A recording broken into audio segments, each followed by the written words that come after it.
நாமம் பயன்படுவதாக. இதனால் இந்த காலங்களிலே கர்த்தர் அவருக்கு பலப்படுத்தும்படியே நாம் தருகிற வார்த்தை எரேமியா தீர்க்கதரிசன புஸ்தகம் அதனுடைய 39வது அதிகாரம் அதனுடைய 12வது வசனம். நீ அவனை அழைப்பித்து அவனுக்கு ஒரு பொல்லாப்பும் செய்யாமல் அவனை பத்திரமாய் பார்த்து அவன் உன்னோடே சொல்லுகிறபடி எல்லாம் அவனை நடத்தென்று கட்டளை கொடுத்தான். கர்த்தரை பரிசுத்த நாமம் பயன்படுவதாக. இந்த வசனத்தை கொண்டுதான் தேவதேவர்களாக நம்மை இன்று அவர்கள் பலப்படுத்துகிறார். இந்த வசனத்திற்கு அநேக ஆவிக்குரிய அர்த்தங்களும் சத்தியங்களும் இருந்தாலும் இந்த நாள்ல கர்த்தர் நமக்கு காண்பித்து தருகிற பிரதானமான சத்தியம்தான் இந்த வசனங்கள் எரேமியாவை குறித்து சொல்லப்பட்ட வசனங்கள். இவ்வளவு நன்மையான வாக்குத்தத்தத்தை போன்ற ஒரு வசனமாக எரேமியாவை குறித்து சொன்னது யார் தெரியுமா? இதற்கு முந்தின வசனம் நம்ம வாசிச்சோம்னா அதே எரேமியா தீர்க்கதரிசன புஸ்தகம் அதனுடைய 39வது அதிகாரம் அதனுடைய 11வது வசனத்துல, ஆனாலும் எரேமியாவை குறித்து பாபிலோன் ராஜாவாகிய நேபுகாத் நேச்சார் காவல் சேனாதிபதி ஆகிய நெபுசராதானை நோக்கி. இந்த வசனம் அதை தெளிவாய் சொல்லுகிறது. இவ்வளவு மகிமையான நன்மையான வார்த்தைகளை எரேமியாவை குறித்து சொன்னது யார் தெரியுமா? பாபிலோன் ராஜாவாகிய நேபுகாத் நேச்சார். யாரிடத்தில் சொல்லுகிறார் தெரியுமா? அந்த யூதேயா தேசத்தின் காரியங்களை பொறுப்பெடுத்து செய்யும்படியாய் நியமிக்கப்பட்ட அந்த காவல் சேனாதிபதி ஆகிய நெபுசராதானை நோக்கி இவ்வளவு நன்மையான வார்த்தைகளை எரேமியாவை குறித்து பாபிலோன் ராஜா நேபுகாத் நேச்சார் சொல்லி அனுப்புகிறான்.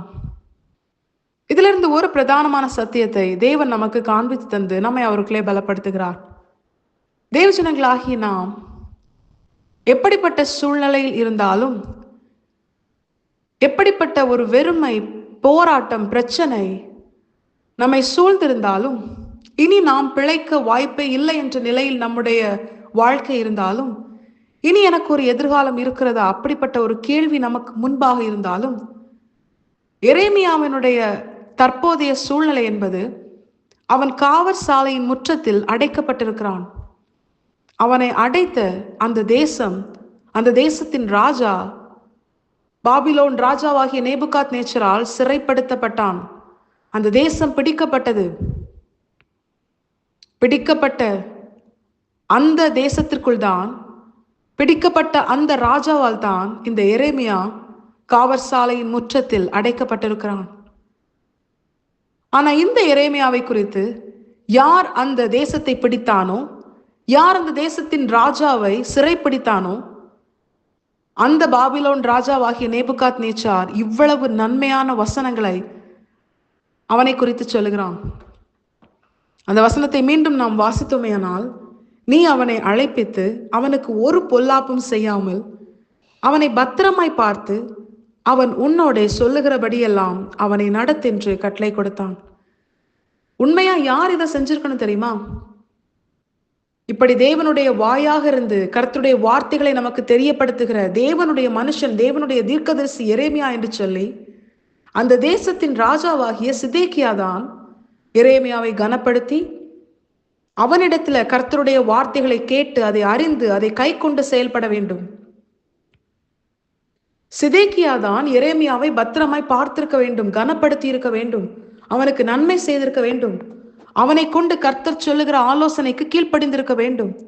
அவன் சொல்லுகிறபடி, அதாவது எரேமியாவை கொண்டு கர்த்தர் சொல்லுகிற அந்த வார்த்தைகள் படி சிதேக்கியா சகலத்தையும் தன் வாழ்க்கையிலும் தன் ஜனத்தினுடைய வாழ்க்கையிலும் தன் தேசத்தில் சகல காரியங்களையும் அவன் செய்திருக்க வேண்டும். ஆனா அவன் அப்படி செய்யாததுனால ஒரு தேவனுடைய வார்த்தையை சொன்ன தேவ மனுஷனை அவன் சிறைப்படுத்தி கனவீனப்படுத்தி அவனை காவற்சாலையின் முற்றத்தில் அடைத்து வைத்து அவனை கொடுமை செய்ததுனால கர்த்தருடைய கோபம் தேசத்தின் மேல் ஊற்றப்பட்டது. தேசம் பிடிக்கப்பட்டது. அந்த தேசத்தின் ராஜாவாகிய சிதேக்கியா அவன் சிறைப்பிடிக்கப்பட்டு பாபிலோனுக்கு கொண்டு போகப்பட்டான். எப்படிப்பட்ட ஒரு நிலையில் தெரியுமா? அவன் கண்களுக்கு முன்பதாக அவனுடைய குமாரர்கள் கொலை செய்யப்பட்டார்கள், அவனுடைய பிரபுக்கள் கொலை செய்யப்பட்டார்கள். அதன் பிற்பாடு அவனுடைய கண்கள் நேபுகாத் நேச்சார் ராஜாவினால் அது கெடுக்கப்பட்டது. அவன் கண் பார்வை போனது. அதன் பிற்பாடு வெண்கல விலங்கு அவனுக்கு போடப்பட்டு ஒரு சிறை கைதியாக அவன் பாபிலோனுக்கு கொண்டு செல்லப்பட்டான். இந்த காரியங்கள் நமக்கு எதை உணர்த்துகிறது தெரியுமா? ஒரு தேவ மனுஷனை கனவீனப்படுத்தின அவன் வார்த்தைக்கு செவிகொடாமல் அவனை அலட்சியப்படுத்தி சிறைப்படுத்த ஒரு ராஜாவின் நிலை, அவன் தேவனுடைய ஜனத்திலிருந்து தோன்றின ராஜாவா இருந்தாலும், யூதியா தேசம் தேவனுக்கு பிரியமாய் அவரால் தெரிந்து கொள்ளப்பட்ட தேசமாய் இருந்தாலும், சிதேக்கியா ராஜா தாவீதின் வம்சத்தில் பிறந்தவனாய் இருந்தாலும், கர்த்தருடைய வார்த்தைக்கு கீழ்ப்படியாமல் கர்த்தருடைய தீர்க்கதரிசியை துன்பப்படுத்தியது நிமித்தம் அவனுடைய வாழ்க்கையில் அப்படிப்பட்ட ஒரு கேடுள்ள நிலையாக அவன் வாழ்க்கை முடிந்தது. ஆனா இந்த எரேமியாவுக்கு கர்த்தர் உண்மையுள்ளவராய் இருக்கிறது நிமித்தம் தன்னுடைய வார்த்தையை பேசி இவ்வளவாய் துன்பப்படுத்தப்பட்ட எரேமியாவை கர்த்தர் மறந்து போகவில்லை. அவர் நாமத்தின் நிமித்தம் ஒரு மனுஷன் என்ன ஒரு பாடுகளை சகித்தாலும், அவனுடைய வாழ்க்கையில எந்த நன்மைகள் பறிக்கப்பட்டாலும், என்ன ஒரு காரியம் நடந்தாலும் அதை மறந்து விடவோ அதை அலட்சியம் பண்ணவோ கர்த்தர் மனுஷன் அல்ல, அவர் அநீதி உள்ள தேவனும் அல்ல. தம்முடைய நாமத்தின் நிமித்தம் தம்முடைய ஜனம் படுகிற எல்லா உபத்திரவத்தையும் அவர் பார்க்கவே பார்க்கிறார். எரேமியாவின் உபத்திரவத்தை அவர் பார்த்தார். அது நிமித்தம் தன்னுடைய தாசனை, தாயின் கருவில் உருவாகும் முன்னமே நான் உன்னை அறிந்தேன், நீ உன் தாயின் கருவிலிருந்து வெளிப்படும் முன்னமே உன்னை பரிசுத்தப்படுத்தி உன்னை ஜாதிகளுக்கு தீர்க்கதரிசியாக கட்டளையிட்டேன் என்று பிறக்கும் முன்னமே அறிந்து பரிசுத்தப்படுத்தி தீர்க்கதரிசியாக கட்டளையிட்டு பிறக்க வைத்த தம்முடைய தாசனாகி எரேமியாவை கர்த்தர் நினைவு கூர்ந்தார், அவனுக்கு நன்மை செய்தார். அந்த எரேமியாவின் வாழ்க்கையில முழு தேசமும் சிறைப்பிடிக்கப்பட்டு தீக்கிரையாக மாற்றப்பட்ட அந்த நிலையிலும், தேசத்தின் ராஜா கொடுமையாய் விலங்கிடப்பட்ட கைதியாய் பாபிலோனுக்கு கொண்டு போகப்பட்ட நிலையிலும், தம்முடைய வார்த்தையை பேசின, தமக்கு கீழ்ப்படிந்து வாழ்ந்த தம்முடைய தாசனாகிய எரேமியா தீர்க்கதரிசியை கர்த்தர் நன்மையினால் அவனை முடிசூட்டினார். கர்த்தர் அவனுக்கு அந்த தேசத்திற்கு சத்ருவாய் கர்த்தரால் எழுப்பப்பட்ட நேபுகாத் நேச்சாரை கொண்டு நன்மை செய்தார். கர்த்தர் அவனுக்கு செய்த நன்மைகளைத்தான் இப்பொழுது நாம் வாசித்தோம்.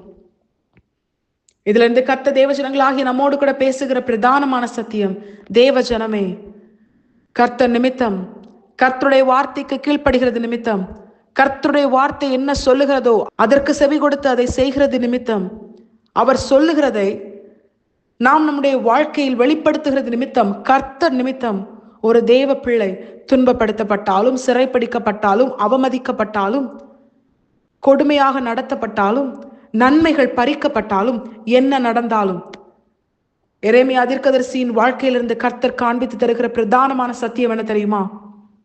ஒருவேளை தேவ பிள்ளைகளுக்கு அவர்களை சூழ்ந்திருக்கிற தேவனை அறிந்த ஜனங்கள் சிதேக்கியாவை போல சிறு வயதிலிருந்தே தேவனை குறித்து அறிகிற அறிவினால் வளர்க்கப்பட்ட அப்படிப்பட்ட ஜனங்களே தீமை செய்தாலும், என் நாமத்தின் நிமித்தம் உங்கள் சகோதரரை உங்களை அப்புறப்படுத்தி கர்த்தர் நாமத்தை மகிமைப்படுத்தினாலும், கர்த்தர் வெளிப்படும் பொழுது அவர்கள் வெட்கப்பட்டு போவார்கள். தேவ ஜனமாகிய நாம் கர்த்தருக்குள்ளே களி கூர்ந்து மகிழும்படியாய் கர்த்தர் வெளிப்படுவார் என்று கர்த்தர் வேதத்தில் நமக்கு வசனத்தை எழுதி கொடுத்திருக்கிறார். எரேமியா தீர்க்கதரிசிக்கு கர்த்தர் அதை செய்து முடித்தார். அவனை அவமதித்து, அவனை துன்பப்படுத்தி, அவனை அவமதித்த சிதேக்கியா ராஜா சிறைப்பிடிக்கப்பட்டான். தேசம் தீக்கிரையாக மாற்றப்பட்டது. ஆனா அந்த சூழ்நிலையிலும் சத்ருவாய் எழும்பி கிரியை செய்த பாபிலோன் ராஜாவை கொண்டே தம்முடைய தாசனாகிய எரேமியாவுக்கு கர்த்தர் நன்மை செய்தார். எரேமியா சொல்லுகிறபடி கேட்டு நீ செய் என்று அவன் தம்முடைய காவற் சேனாதிபதிக்கு கட்டளை கொடுக்கிறான். இது கர்த்தரால் மட்டுமே நடத்தப்படக்கூடிய ஒரு மகிமையான காரியங்கள். சத்ருவும் தேவ ஜனத்தின் வார்த்தைக்கு கீழ்ப்படிந்து நடக்கிற காரியம். இது கர்த்தரின் பார்வையில் அற்ப காரியம். இது கர்த்தரால் செய்ய முடியும். ஒருவேளை நாம நினைக்கலாம், ஆண்டவரை அறிந்தும் ஆண்டவரை ஆராதித்தும் என்னை சூழ்ந்திருக்கிற ஜனங்கள் எனக்கு எவ்வளவு தீமை செய்கிறார்கள், என்னை குறித்து எவ்வளவு நிந்திக்கிறார்கள், அவமதிக்கிறார்கள்.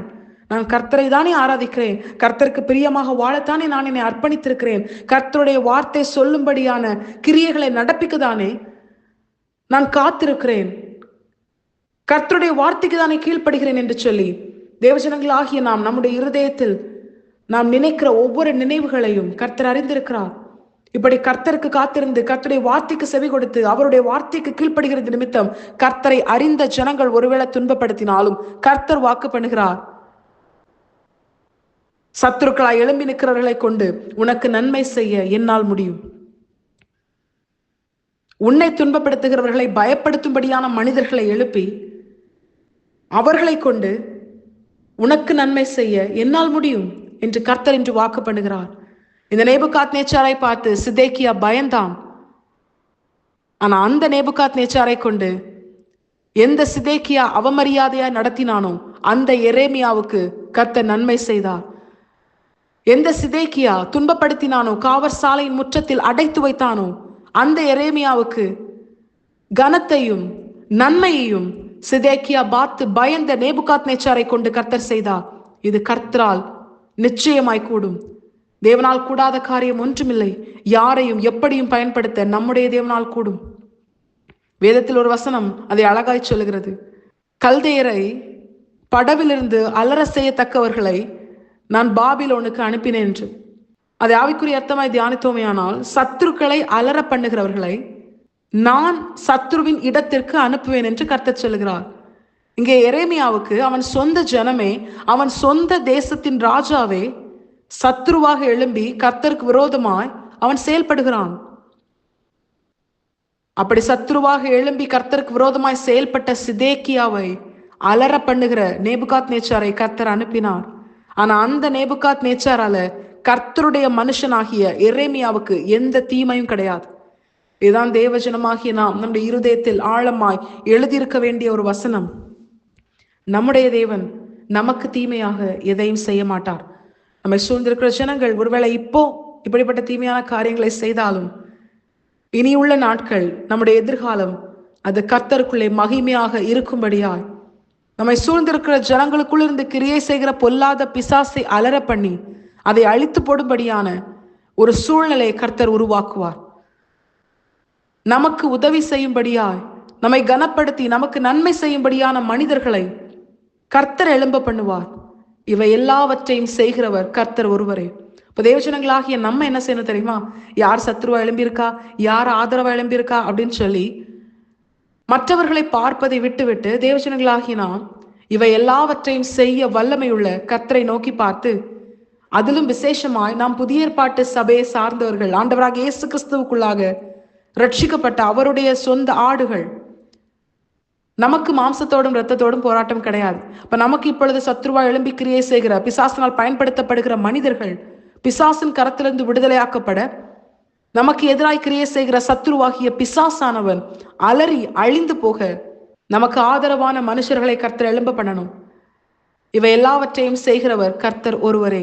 தேவஜனங்களாகிய நாம் எனக்கு ஒத்தாசை வருகிற வானத்தையும் பூமியையும் உண்டாக்கின கர்த்தரை நோக்கி பார்க்கிற அந்த அனுபவத்தை உடையவர்களாய் அவருடைய சமூகத்தில் அமர்ந்திருந்து கர்த்தரையை நோக்கி பார்ப்போம். கர்த்தர் தாம் சொன்னதை சொன்னபடியே ஏற்ற காலத்தில் தேவஜனங்களாகி நம்முடைய வாழ்க்கையில் நிறைவேற்றி நம்மை உயர்த்தி நாம் அவருடைய ஜனம் என்றும் அவர் நம்முடைய தேவன் என்றும் அவர் நிரூபித்து காண்பித்து நம்மை குறித்த பயமும் கெடியும் எல்லா இடங்களிலும் அமைதிக்கிற எல்லா தேசத்திலும் பரவும்படியாக கர்த்தர் கிருபை செய்வார். தேவ ஜனத்திற்கு எதிரான நினைவு கூட யாருக்கும் எழும்பாதபடிக்கு கர்த்தர் ஒரு பயங்கரத்தை அவர் உண்டாக்குவார்.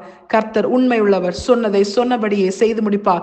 தேவஜனமே, மனுஷர்களை அல்ல, எதிராயிருக்கிற சத்ருவையும் அல்ல, ஆதரவாய் இருக்கிற மனிதர்களையும் அல்ல, எனக்கு அனுகூலம் பண்ணுகிறவர்கள் மத்தியில் கர்த்தரின் பட்சத்தில் இருக்கிறார்.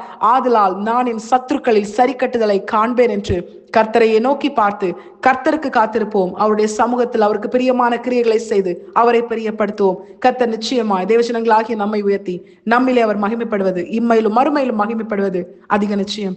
தேவஜனங்களாகிய நாம் இதை உணர்ந்தவர்களாய் இந்த வசனத்தை கீழ்ப்படிந்து வாழ நாம் நம்மை முழுமையாக கர்த்தரை பார்த்து அர்ப்பணிப்போம். கர்த்தர் இந்த வசனத்தை கேட்ட அனைவரையும் ஆசீர்வதித்து வழிநடத்துவாராக. கர்த்தரை பரிசுத்த நாமம் மட்டுமே மகிமைப்படுவதாக.